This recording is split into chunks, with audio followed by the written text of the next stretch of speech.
آج ہم بات کریں گے ہارٹ اٹیک اور کارڈیک اریسٹ۔ اگر دل کا دورہ کارڈیک اریسٹ کسی کے سامنے ہو جائے تو کیا کرنا چاہیے؟ تو فوراً یہ 5 کام ضرور کریں۔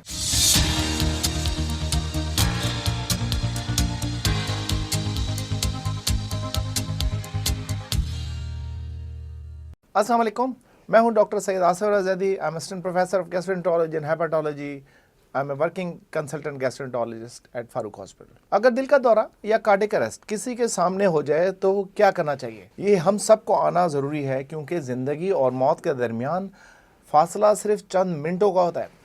پچھلے مہینے لاہور میں ایک 42 سالہ آدمی کو ہلکا سا سینے میں کا درد شروع ہوا۔ اس نے سوچا شاید گیس ہوگی، خاندان نے بھی نظر انداز کیا۔ صرف 8 منٹ میں وہ گر پڑا۔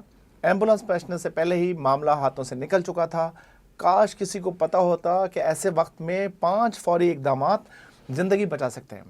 آج کی ویڈیو شاید کسی کی جان بچا دے۔ عام لوگ سوچتے ہیں کہ دل کا دورہ اور دل کا بند ہو جانا ایک ہی بات ہے، جبکہ ایسا نہیں ہے۔ آج ہم انتہائی اہم موضوع پر اور ایک جان لیوا موضوع پر بات کریں گے۔ اچانک دل کا دورہ، سڈن کارڈیک اٹیک اور کارڈیک اریسٹ، ان دونوں میں کیا فرق ہوتا ہے، ان کی وجوہات کیا ہیں، اور سب سے اہم بات کہ ہنگامی بنیادوں پر ہنگامی صورتحال میں ہمیں کیا فوری اقدامات اٹھا سکتے ہیں۔ اکثر لوگ ہارٹ اٹیک اور کارڈیک اریسٹ کو ایک ہی سمجھتے ہیں، لیکن ان میں ایک بہت بڑا فرق ہے۔ ہارٹ اٹیک مایوکارڈیل انفارکشن کی وجہ سے ہوتی ہے، جو کہ خون کی نالیوں کا مسئلہ ہے، سرکولیشن کا پرابلم ہے۔ جب دل کو خون پہنچانے والی شریان، کورونری آرٹری، چربی یا کولیسٹرول کے جمع ہونے سے بننے والے ایک کلاٹ کی وجہ سے مکمل طور پر یا جزوی طور پر بند ہو جاتی ہے، تو دل کے پٹھوں کو آکسیجن اور خون نہیں ملتا اور وہ فوراً مرنا شروع ہو جاتے ہیں۔ اگر علامات کی بات کی جائے تو سینے میں شدید درد یا دباؤ، درد کا بازو، جبڑے یا کمر تک جانا، سانس کی تنگی، پسینہ آنا، متلی، عام طور پر مریض ہوش میں ہوتا ہے۔ کارڈیک اریسٹ کی وجوہات کی بات کی جائے تو یہ ایک بجلی کا مسئلہ ہے، جسے الیکٹریکل پرابلم کہتے ہیں۔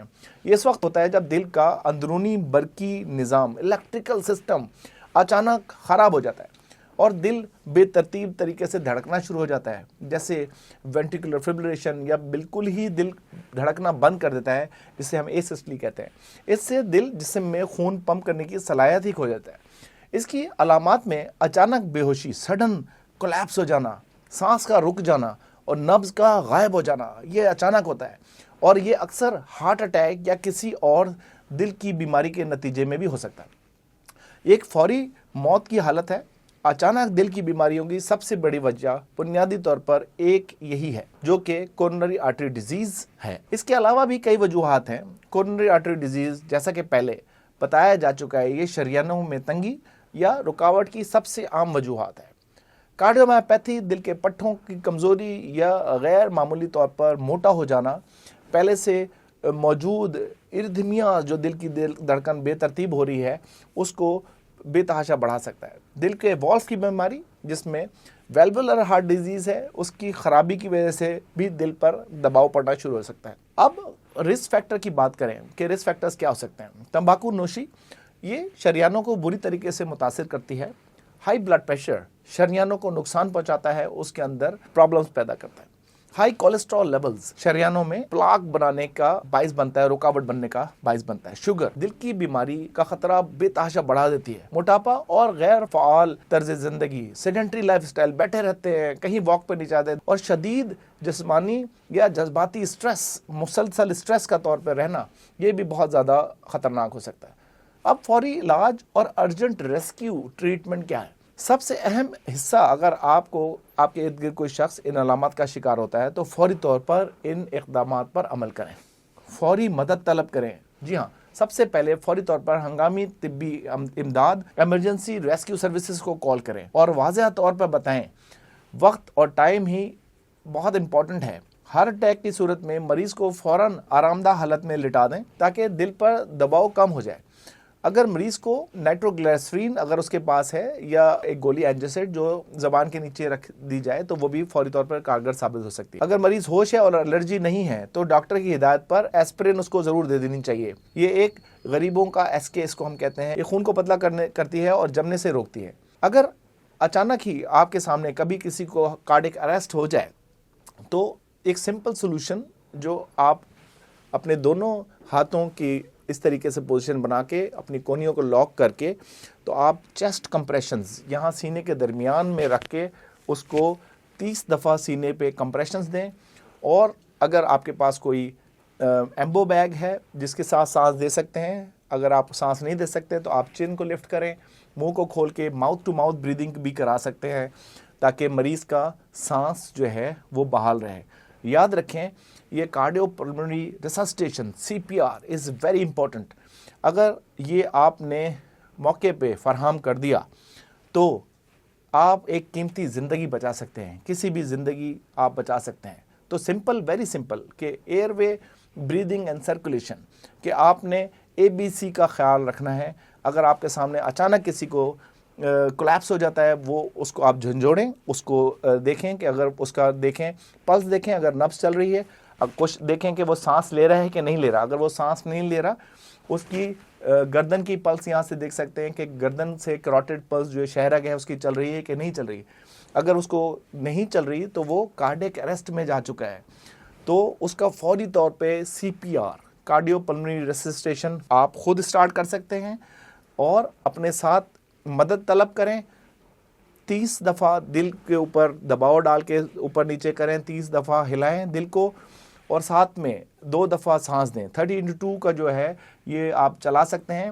اس دوران اگر مدد آ جائے 1122 پہ کال کر لیں. اگر مدد آ جائے ان کو بتائیں کہ میں اتنے منٹ سے CPR کر رہا ہوں اور میں کوشش کر رہا ہوں کہ مریض کو دوبارہ ریوائیو کیا جائے.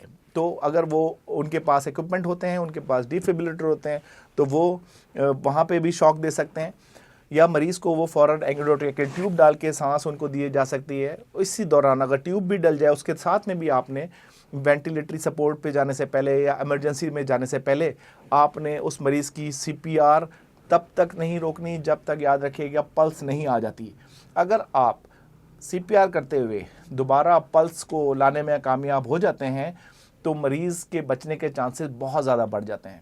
تو آج کل کیونکہ بہت زیادہ ہارٹ اٹیکس ہو رہے ہیں چاروں طرف, تو اس بات کا بہت زیادہ خیال رکھیں کہ ہم سب نے ایک سمپل ABC جو airway breathing and circulation ہے اس کو ضرور یاد رکھیں, اور ساتھ میں آپ کارڈیو پلمونری ریسسٹیشن خود شروع کریں. آپ کے گھر میں کوئی بڑا کوئی جوان اگر وہ سڈن کولیپس ہو جاتا ہے تو ان 3 چیزوں کے اوپر آپ نے غور کرنا ہے. اس کی نبض چل رہی ہے, سانس چل رہی ہے, اس کا ہوش ہے یا نہیں ہے. اگر اس کا ہوش نہیں ہے, سانس نہیں چل رہی اور اس کا جو ہے نا نبض نہیں چل رہی, تو آپ نے فوری طور پہ کارڈیو پلمونری ریسسٹیشن اسٹارٹ کریں اور اس کی زندگی بچانے میں اپنا حصہ ضرور ڈالیں. یاد رکھیں ایک چھوٹی سی ایفرٹ کسی کی زندگی بچانے میں معمر کردار ادا کر سکتی ہے, تو یہ ضرور کریں. تمام مدد بھی آ جاتی ہے, ہسپتال میں بھی مریض پہنچ جاتا ہے, لیکن اگر آپ نے انیشیل ریسسٹیشن نہ کی ہو تو اس کو 5 منٹ کے بعد اگر دل کے رکنے کی وجہ سے دماغ کے اندر آکسیجن کی سپلائی ختم ہو گئی تو پھر اس کی یقینی موت جو ہے وہ ایمیننٹ ہے, وہ پھر دماغی طور پہ ڈیڈ ہو جاتا ہے. چاہے اس کا بعد میں دل بھی چل جائے, چاہے اس کا سب کچھ ہو جائے, لیکن اس کو اس کی زندگی چلی جاتی ہے.